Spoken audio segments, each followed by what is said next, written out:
Hey, everybody. Thanks for joining today's LinkedIn Live. I'm Vincent Mintz, founder of Three Nails Information Security. Today, I'm joined by the awesome Dean Sapp, who is the Senior Vice President at Filevine. And today, we're going to discuss some cybersecurity challenges of the legal sector. So, Dean, would you just tell us a little bit about yourself? Yes, of course. Thanks for having me on the podcast, Vince. Grateful for Yeah. opportunity to collaborate a little bit and give back a little bit to the cybersecurity community. Yes. As you mentioned, my expertise has been in the legal space, so the convergence of legal and security, technology, AI, and I've been very, very fortunate and blessed to work in some remarkable businesses where security was a high priority.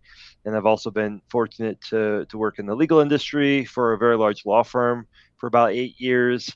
Then in kind of corporate America in a Fortune 50 size organization for another 8 years, building a full cybersecurity portfolio of services for a legal entity with about 50 large businesses. And then after that, I decided to try and roll my own and built a cybersecurity company called Brain Trace. And hardest 3 years of my life, and ended up Hmm. fortunately making an exit, selling that company to Sophos.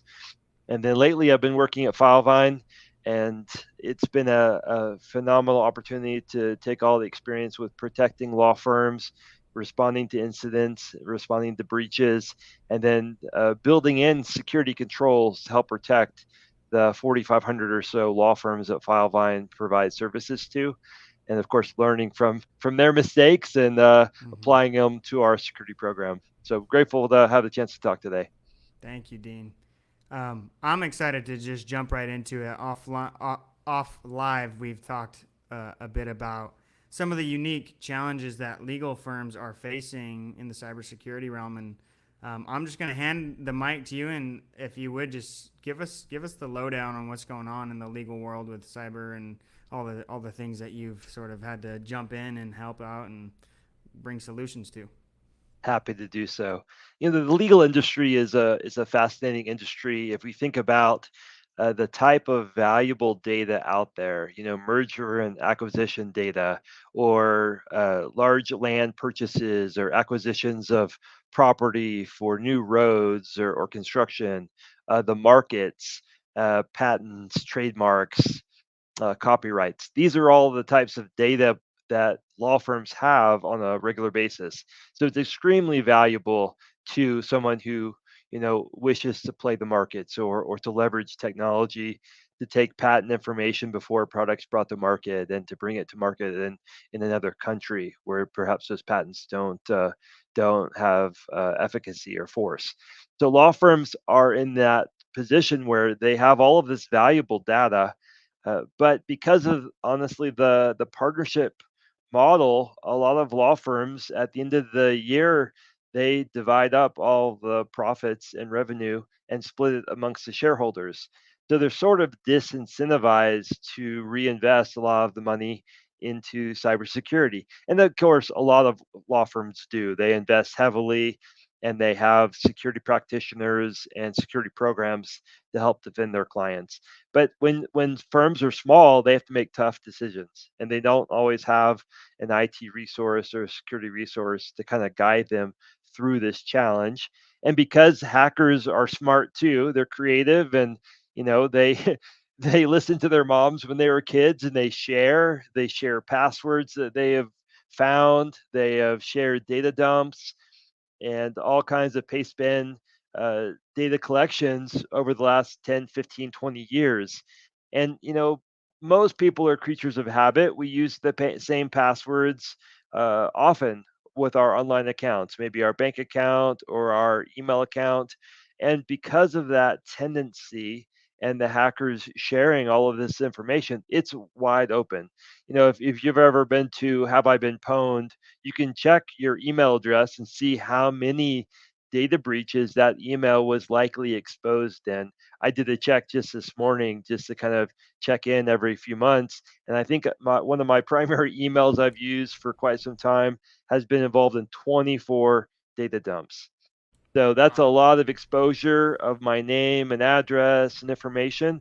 And so the law firms have to understand that they need to adopt more sophisticated ways of protecting their identity. Traditional passwords simply is not sufficient.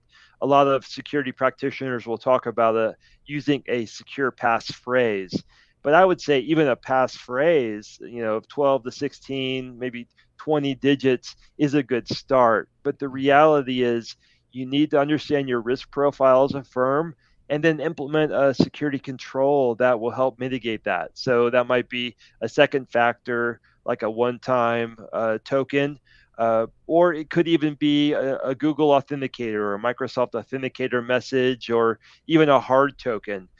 Many of the clients that I've advised who have dealt with serious breaches, they simply were using passwords, and it was insufficient to protect them from a large data breach. And so just starting to think about all of the ways that the firm can protect themselves. There's a lot of options out there, but really it starts with a risk-based approach, and that often comes through a risk assessment, and I could talk a little bit about that. But there's just a lot of things that firms can do, but I would say turning on two-factor authentication is the number one thing that helps law firms and any small Yep. business keeping their information safe. No doubt. Yep. Multi-factor auth is a killer of joy for hackers. No doubt. It's one of those frustrating things. And honestly, like one of our recent guests brought up the point that it's about getting the sophisticated attackers. It actually may have been you in our previous chat, but frustrating them to the point that they turn their sights off of you. It's not about can you stop them. It's about can you frustrate them for long enough to turn their sights off of you. And I think that's one of the big ways organizations can kind of protect themselves, or at least help in the fight against sophisticated actors. And I think actually that leads right into one of our future questions, which is how can organizations secure themselves against sophisticated attackers? Yeah, it's a great question, and the good news is that a lot of attackers aren't necessarily sophisticated. They have mastered the understanding of ROI. They want to spend the least amount of time and effort to get the biggest return, whether that be in bitcoins or cash or cash equivalents, right? Hackers at the end of the day are businessmen and businesswomen trying to, provide for themselves. So understanding the nature of your data, understanding the risks as a business. If you're in high profile legal cases and litigation, then there's a lot of risk for data theft or even corporate espionage, trying to see what the law firm's strategy is. Because when there are billions of dollars on the table, don't be surprised or shocked that certain people stoop to illegal levels to get what they want so that they can win, right? Mm, So understanding your risk profile is really important.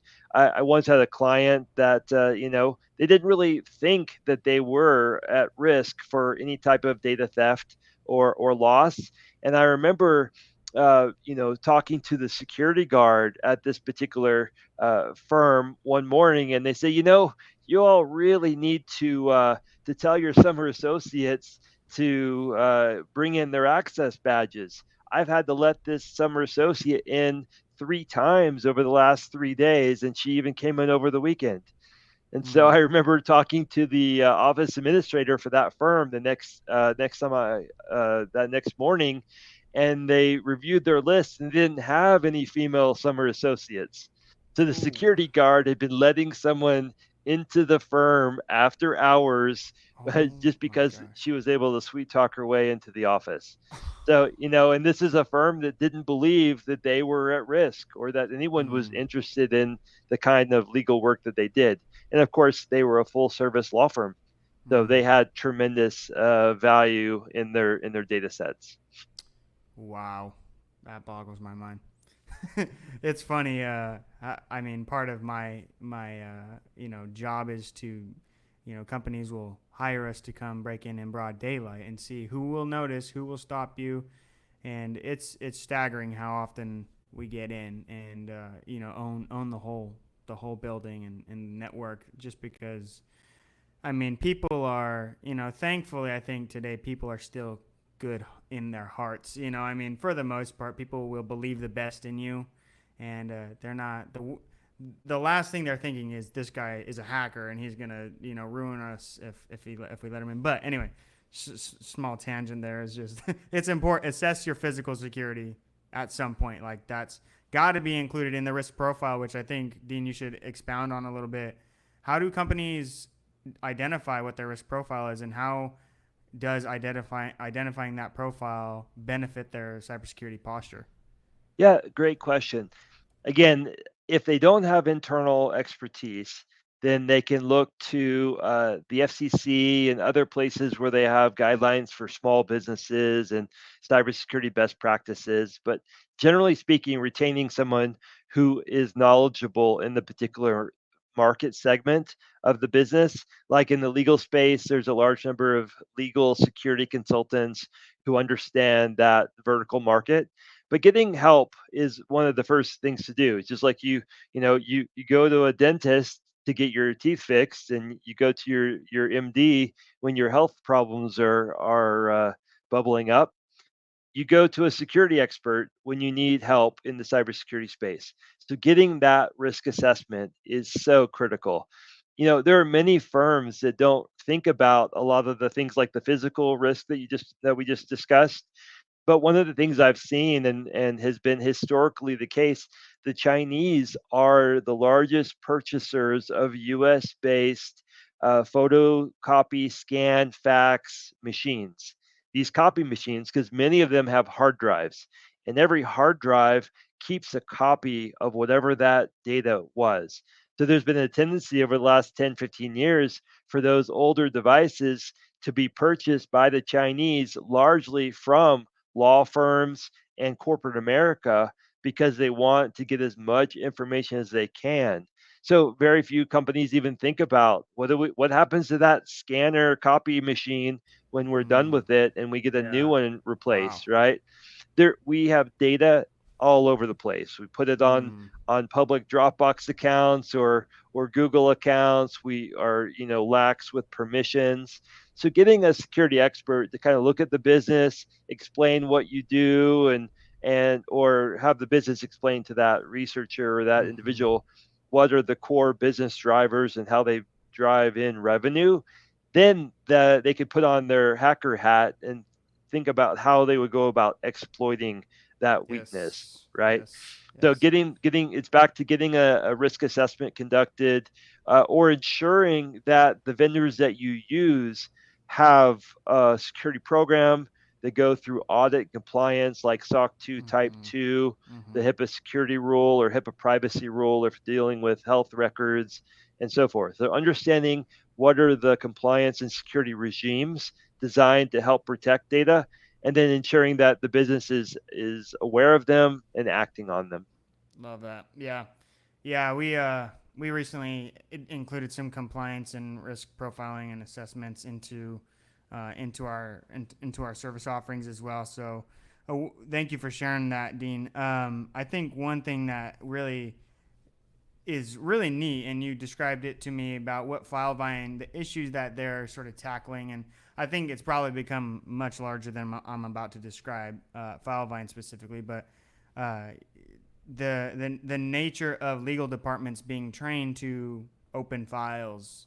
Um, as a malicious attacker myself, right? As a threat actor, uh, obviously we're we're not true threat actors, but we take their tactics and we duplicate them, and give you a real world assessment based on what's being done out in the real world and things. But one of my primary functions is to send malicious files everywhere. And I'm hitting the sales team. I'm saying, hey, here's our proposal or whatever. Like, can you review it? And it's a malicious document, or like we take the function of the business and we abuse it in a legitimate appearing way.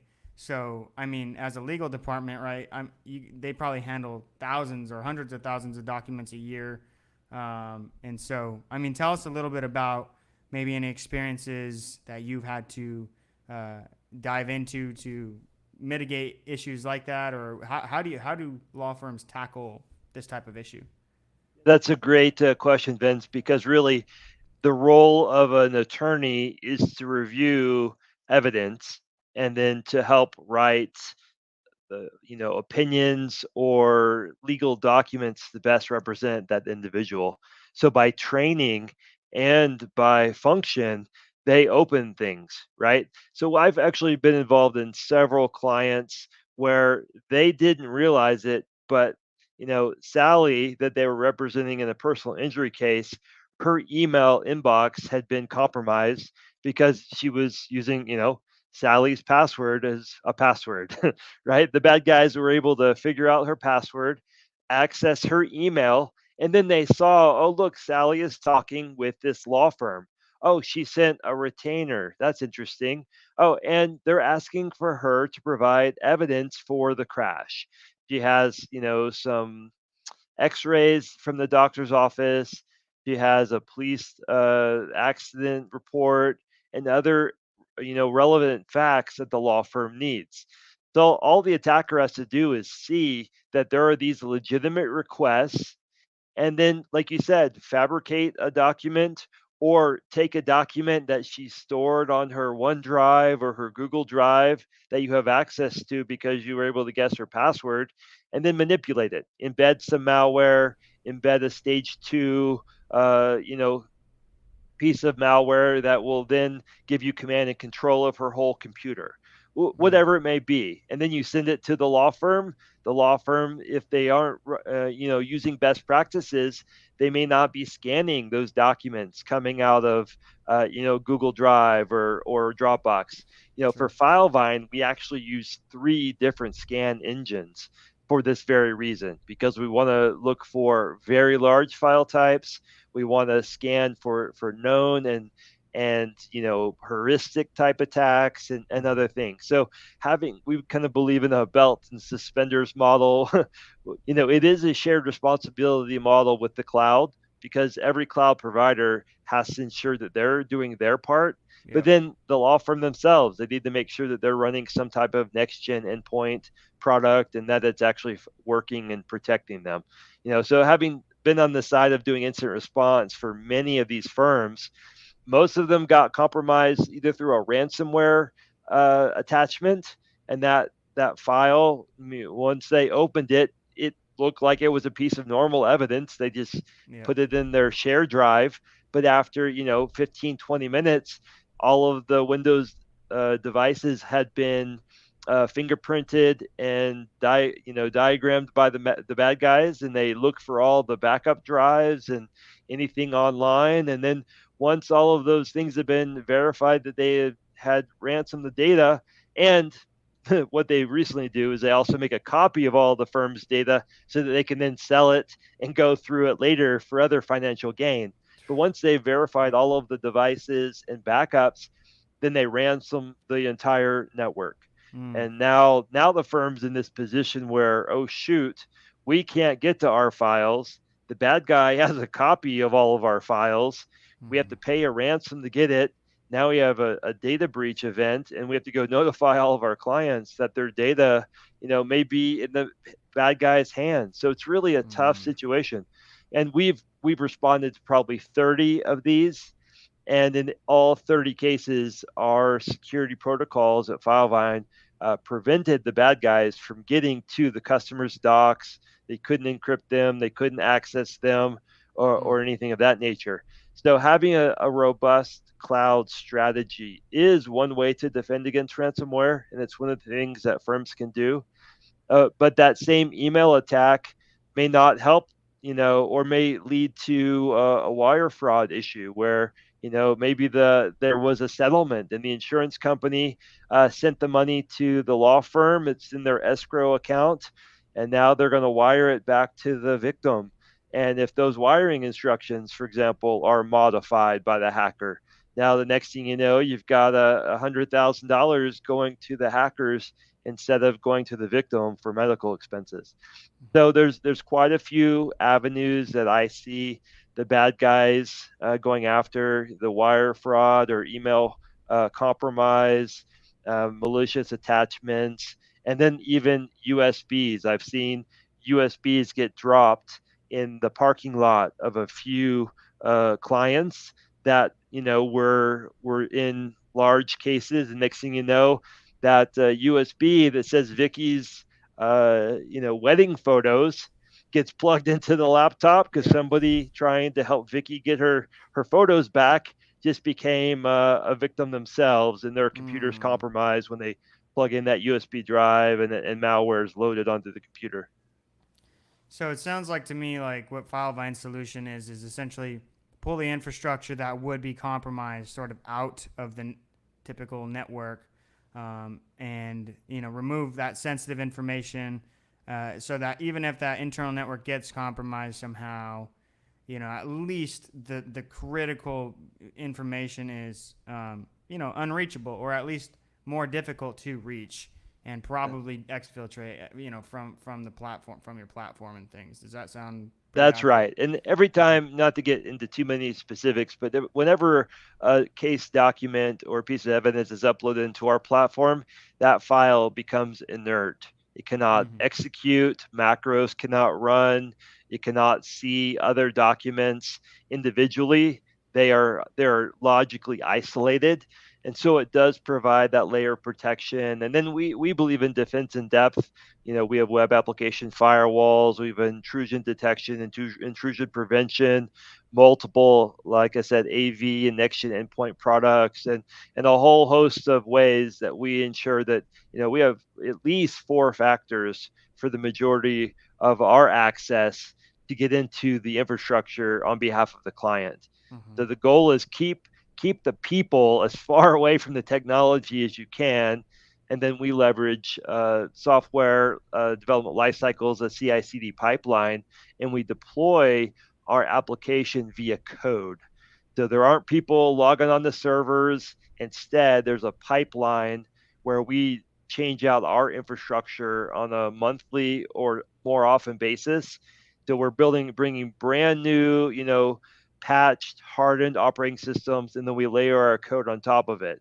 So Mm-hmm. there are, the whole idea of avoiding stale servers or anything that's been around for a while makes it really hard to keep your lane integrity from your pre-production and production environments so that they're the same when you're running your testing. So it is definitely a defense in depth type of approach. And many clients that we service don't have that kind of capability in Mm-hmm. their office or in their data center, or they don't have a data center, right? So you're Sure. exactly right. We're able to kind of abstract those risks for the clients. Okay.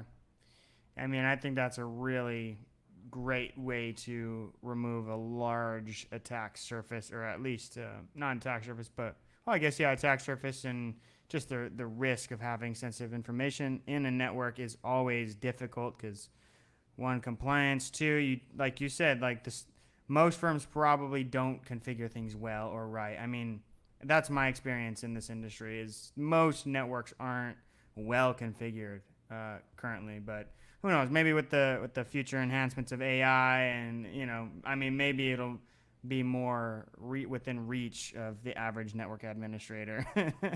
We'll Yeah, see. I think But that AI is going to make significant benefits. We're mm-hmm. actually seeing AI increase the quality of the phishing emails that we see.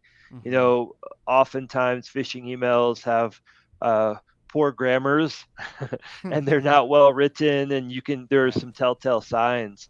But now we see the bad guys are using AI to write well drafted, articulate, sophisticated messages that have urgency about them, Mm-hmm. and the need to click on the link, right? So I Yeah. see that AI is certainly making our jobs harder, but there are a lot of advancements in AI that are helping security practitioners to better defend their networks and to find gaps for them and to Yep. help them with best practices. And my security operations team often uses private AI to help us write code, Python scripts, and things to better defend our systems or gain additional intelligence from our threat services. So it's going to be used for good and for bad. And ultimately, people just need to get on the bandwagon and see how they're going to use it. or if it makes Sure. sense for their business. And if if it doesn't, then I would be surprised. Hmm. But the reality is it is making a huge difference in the legal space. Like I'll give you one example for FileVine. When we talk to immigration lawyers, they have to fill out hours and hours of paperwork for each person, right? So we have a new product called Immigration AI. Again, it's a private AI. We control the prompts, we control the output, we control the data that it's allowed to see and reference, all because the client has permitted it. And then the AI is able to reference over 100 different forms of photo ID and then Hmm. over 100 languages. Yeah. So typically the process could take, like I said, 4 hours is pretty common to fill out an immigration packet for an individual and to vet the documents. Well, with our immigration AI product, it's not uncommon for that process to take less than an hour, right? So Wow. you're doing this for a quarter of the time. So Yeah. AI is going to be a game changer for a lot of legal document prep work and things that will help it not only be more accurate, because let's be honest, if you are an attorney and you have to review 1,000 pages of briefs and notes and evidence, and you have to summarize that, after about page 30, I'd start to get, a little distracted with my inner squirrel. So, understanding that we're all humans, and Yeah. AI is disciplined, it will review with the same level of care page 1,000 as it did page one, right? So Yes. AI is Yes. going to make a lot of the more repetitive and or challenging work, and it's Hmm. going to do it fast and it's going to do it cheaply. Yeah. I love that you're an advocate for AI. I feel like I don't know, I haven't met a whole lot of advocates, but yeah, I think it's awesome. AI is really great at ingesting text-based documents too. So it's like, why not use AI for, especially, I mean, the legal field is probably being transformed as we know it at this current moment. So yeah, awesome. Well, thank you so much, Dean, for joining. Any last thoughts you think the industry needs to hear more about, or you feel like pretty Yeah, happy with everything? Okay, cool. no, just I would just say if you're considering AI, it really is a business risk trade-off decision, and you need to understand that AI can be, abusive. Like if you allow an AI to have access to all of your firm documents, what's to stop a paralegal from writing a query? Who's the highest paid attorney in the firm? Mm, The AI would review all the documents that are made available to it and would likely return an output that would be sensitive internal information, right? So if you're mm, using AI, it needs to be coupled with a role based access control system where your documents are segmented. And so this is what FileVine's done, so that you're unable to see documents that are above your authorization level, right? A paralegal that's not on the Smith Barney case should not be able to write an AI query to get data out of that case, right? right. So understanding the prompts that your employees can use, understanding if they have role-based access to prevent unexpected consequences, ensuring that it is private AI and not public, because any documents that are put into a public AI are no longer sensitive and proprietary. They are public information. So there's just a lot of Sure. thought about how you're using or how your vendors are using the AI and ensuring that you still own the data, you still own the output of the data, and you can see what the AI did to the data all along the process. So you have a Hmm. full, sort of audit log, change control, and those are all critical to think of when dealing with AI and legal docs. That's fantastic. Yeah, and the barrier to entry in AI is getting lower and lower every single day. So actually Right. customizing a more private solution for your own company network is becoming more and more reachable. Absolutely every single day. So Definitely. wonderful. Well, thank you so much, Dean, for coming and sharing your expertise. It's been a wonderful pleasure of mine to hear everything you've had to say. So thank you for joining. And for anybody listening, Dean can be reached on LinkedIn, correct, Dean? Is there Yep. any other avenues that you'd like to be contacted, or is it Yeah, primary? they can reach out via email, deansapp@filevine.com. I will check for malware, so just be forewarned. And I have friends at the FBI that would love to hear from you. So, but happy to engage in dialogue and help any way I can. Wonderful. Thank you. And for anybody needing to reach out, Three Nails, we have contact form on our website. I'm Vincent at threenailsinfosec.com. So thank you for joining, everybody, and have a wonderful evening. Thanks. Thanks, Vince. Thanks, Yep. everybody. Ending here. Excellent.